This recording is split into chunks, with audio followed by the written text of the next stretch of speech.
Hi guys, who will be the next leader of the Conservative Party? With it looking more and more likely that Rishi Sunak will either face a slight defeat or a massive one at the next election, his time as Prime Minister is running out, and many within the Conservative Party are looking to who will lead them in opposition. Two names which are at the head of the pack are of course Suella Braverman and Kemi Badenoch. Now the former has been making headlines for herself over the last few weeks, and it looks likely if she can maintain her place as Home Secretary, she can build on that lead she has over Badenoch.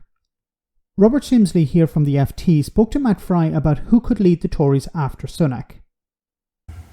Oh, I mean, it's very simple. I mean, Suella Braverman is attempting to ensure her place as the right-wing candidate in the Tory leadership election, which most people assume will follow a general election defeat. And she's very, very focused on that. Is there any competition for that? And if she did indeed, if there was a leadership contest, perhaps even before the election, who knows? What chance does she have of winning it? Well, it's an interesting question because I would have said until 8 or 9 months ago that the contest to be the candidate of the right in a future Tory leadership contest would be between her and Kemi Badenoch, the business secretary. But actually, some space has opened up between them because in her time as a senior cabinet minister, Kemi Badenoch has shown some of those ministerial, virtues, like being ready to compromise when the facts are in the way of your ideas, as she did over some of the Brexit legislation, just saying, we're not quite ready to do this. It's going to take a bit more time. We have to think this one through a bit more. I'm not suggesting she's not still a fairly right-wing member of the Conservative Party, but that degree of moderation that comes from actually having to run departments. And that doesn't always play well with the most ideological figures. I think Suella Braverman has opened up space to be the right-wing candidate. But the question is whether in doing so, she's made herself so unpalatable to the rest of the Conservative Party that it becomes problematic. But ordinarily, the candidate, not always, but the candidate of the right tends to win in Conservative leadership elections. So the issue is whether somebody else can be right enough, as it were, to prevent that. The other thing that we just can't know, Matt, is what the state of the Conservative Party will be after a general election. And obviously, the MPs have the first choice in narrowing a list of candidates down to 2. So if it's a really bad defeat, lots of people will have gone and our calculations will need to be recalibrated. Well said. So some very interesting things brought up here. The first, of course, is that Kemi Badenoch is acting like a minister. And this is undermining her position with the headbangers within the Conservative Party. So what Robert is talking about here, of course, is the EU laws that were supposed to be thrown on the bonfire.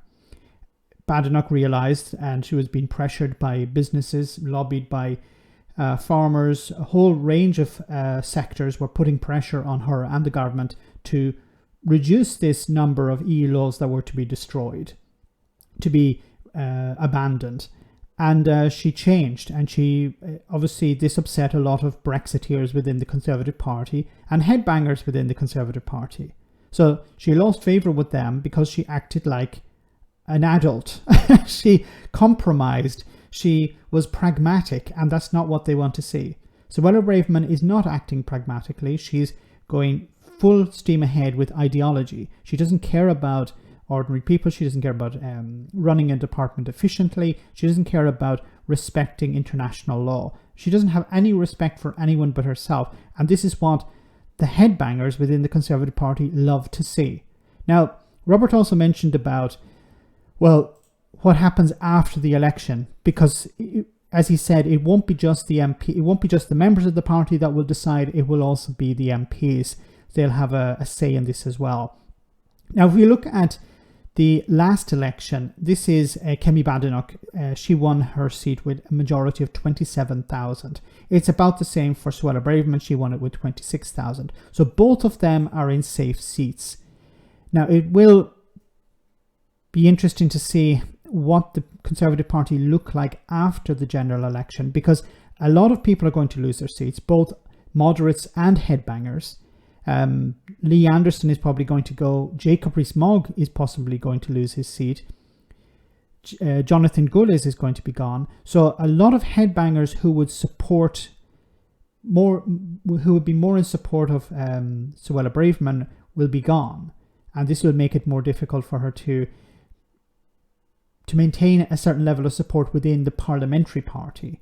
Now, the party itself, the members, they're going to support Suella Braverman, I believe. Now, it also depends on whether she's still Home Secretary by the time the election comes round, or she's at least in a position of power when the election comes round. Because if Rishi Sunak decides to sack her very soon, she'll go to the backbenches, and I think a lot of her support will sort of disappear because somebody else will probably take her place. It could be Kemi Badenoch. She could become the new leader, the new candidate to replace Rishi Sunak, I should say. So it's all up in the air at the moment. It depends on what happens at the general election, how many Tories still hold on to their seats, whether they're moderates, whether they're headbangers, and of course, it depends on what happens over the next number of weeks to Suella Braverman. Let me know in the comment section, guys, what you think. As always, your comments are greatly appreciated. Thanks a lot.